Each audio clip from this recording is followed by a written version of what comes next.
Guys,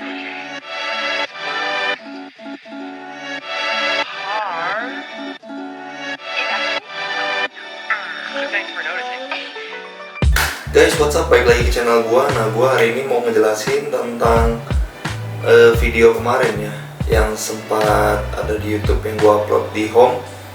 Nah, kalian bisa lihat cuplikan sebentar nih.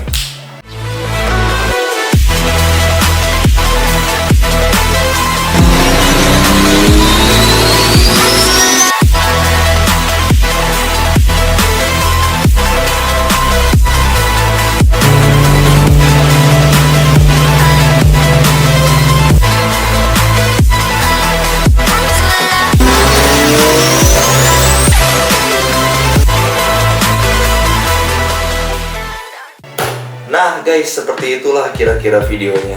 Itu adalah hasil jadinya. Kita bahas dari sisi angle ya. Gua ngambil angle-nya itu angle low, mid, low, mid, low, mid, low, mid, selalu kayak gitu. Nah, jadi konten yang kita ambil ini adalah Toyota Supra MK4 Supra Turbo 1997.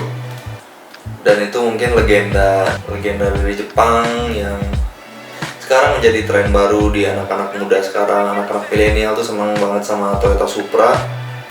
Kemudian gua di sini bukan mau mengulas mobilnya karena gua nggak begitu tahu banyak tentang mobil, tapi gua lebih mau ngejelasin tentang technical shotnya itu seperti apa. Nah, gua ngambil video itu pagi-pagi karena gua ngincar santai, jalan santainya, gua ngincar jalan kosong biar si videonya tuh tetap clear gitu, kayak clear area, tapi ini biar lebih nyaman aja gitu. Rutenya gue dari Pascal menuju Kotbar, Tabar Parahyangan. Kemudian kita di situ stay dulu berapa tempat untuk pengambilan gambar yang kosong, yang biar lebih enak gitu. Soalnya kalau di kota crowded banget dan gak nyaman. Akhirnya dari sana gue nge-take angle, kemudian rolling lagi. Yang mau gue bahas itu adalah angle-nya. Angle itu gue pakai angle low. Kenapa angle low? Karena angle low itu udah paling keren lah untuk di otomotif. Itu tuh udah paling masuk ya. Kalau misalnya angle mid kayaknya standar lah. Angle mid orang-orang biasanya pakai angle standar itu pakai angle mid ya. Kemudian ada juga angle high. Nah, angle high ini mungkin cocoknya untuk mobil-mobil yang chamber banget atau yang cepet banget. Nah, itu cocok. Kebetulan mobil gue ini tinggi guys. Sedangkan si Supra itu kan pendek banget ya. Kayak si atapnya juga sebatas kaca mobil gitu. Nah, kesulitannya mobilnya ketinggian. Mobil gue ketinggian, jadi teman gue agak kesulitan untuk ngambil gambar tersebut ya. Untuk ngambil gambar di tol itu susah banget. Dan gue pakai gimbal Zhiyun. Dan itu untungnya gue pakai gimbal Zhiyun kan, gimbalan susah ya. Untungnya gimbal Zhiyun ini bisa diputar terus diganti ke atas gitu loh. Jadi kayak gini nih, bisa nih. Nah, jadi kayak gini. Ntar ya, gue ambil dulu. Nah guys, seperti inilah gimbalnya. Tuh, bisa lihat.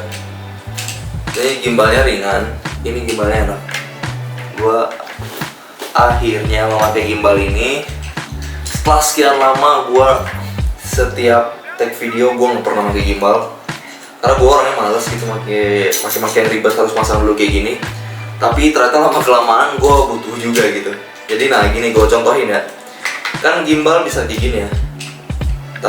Nah gimbal tuh kan bisa seperti ini nih ya.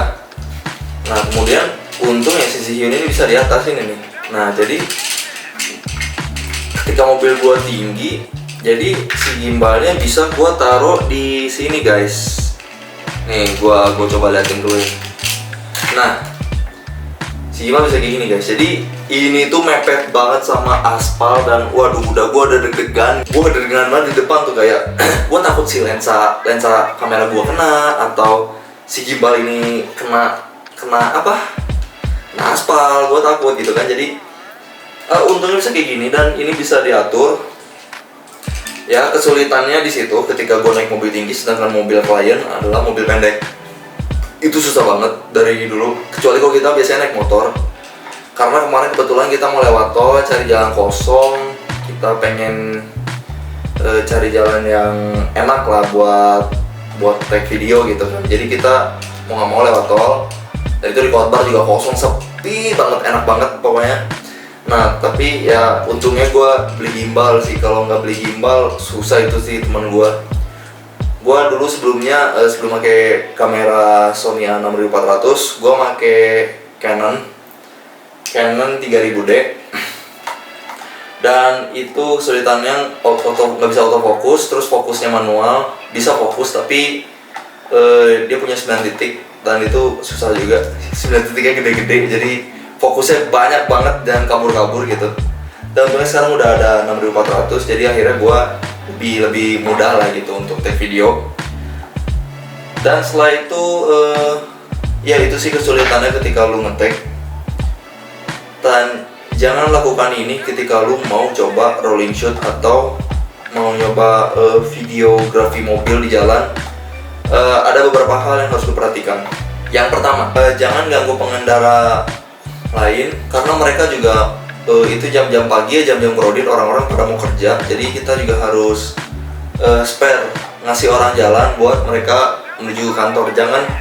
Jangan lu ego dengan keinginan lu untuk ngambil gambar bagus, footage bagus, video bagus. Jangan. Lu tetap harus mengalah pada orang yang lebih berkebutuhan penting gitu. Walaupun kita juga itu sebuah kerjaan ya, tapi orang-orang lain juga sedang menuju ke kantor gitu untuk bekerja lah. Dan itu bener-bener kita harus perhatiin jalan. Buat yang nyetir, fokus nyetir. Buat yang nge-take, fokus nge-take. Dan jangan kebanyakan ngobrol sama supir, karena supir pasti bakalan gak fokus, karena mereka pasti mikir, oh ini bener nggak, ini bener nggak. Kayak kalau lu di rolling shoot terus belakang lu nge-take terus ngerasa ini bener nggak, kayak gitu nggak. Jangan banyak bicara, udah pokoknya jalan. Videografer kasih arahan ke supir, kasih tahu aja arahnya kemana. Nah udah tahu arahnya kemana, nah udah jalan pelan-pelan aja, santai. Gue kan banyak suara mobil kencang nih, kayak tadi ada nah kayak gitu. Nah itu tuh ini loh, itu tuh adalah fake sound, oke? Teman-teman harus paham itu adalah fake sound, oke? Kalau kalian mau dapetin suara bulat, kalian harus pakai mic ke mobil kliennya. Misalnya taruh mic di dalam mobil kliennya gitu, atau kalian ya pakai fake sound. Udah, dua itu aja. Kalian gak harus benar-benar bikin si klien jadi kencang bawa motor atau kencang bawa mobil, enggak. Kalian bisa pakai fake sound di YouTube dan cari aja pure sound, banyak kok pure sound. Dan gue sama sekali benar-benar kalau misalnya nyari fake sound, gue cari yang semirip mungkin sama suara mobilnya. Karena kalau kita minta mobilnya buat geber, buat kenceng, nah itu bakalan bikin nanggung si kliennya juga, karena dia merasa dia harus koordinasinya kan susah. Misalnya kita gini-gini juga mereka kayak tahu gitu, kayak gimana gitu kan, bingung. Jadi kayak gagal koordinasi, jadi mending nyantai aja. Kalau misalnya kita mau dia kenceng, ya udah arahin aja gini, nah nanti dia paham pasti.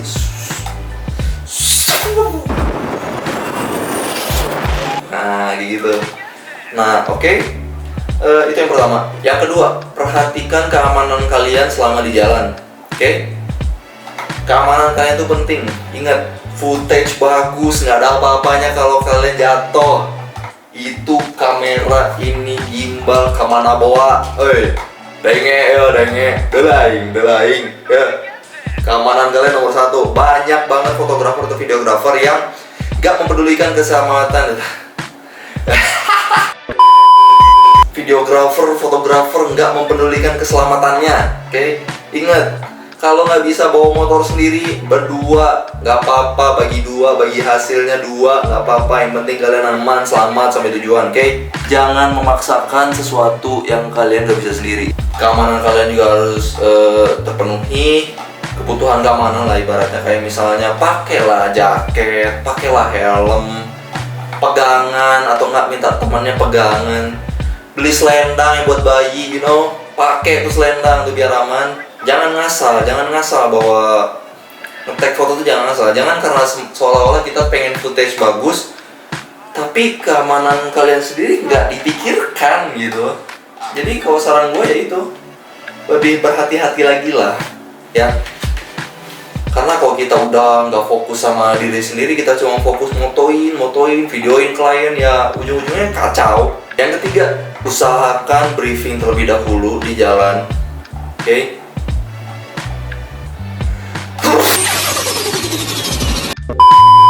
Yang ketiga yang paling penting, briefing terlebih dahulu bersama klien kalian, sama partner kalian. Nah itu harus penting banget. Kalau kalian nggak briefing ya ambiar wes angel. Ya intinya mah kalian harus briefing dulu sebelum berangkat. Kalian arahin dulu, kalian arahnya mau kemana nih?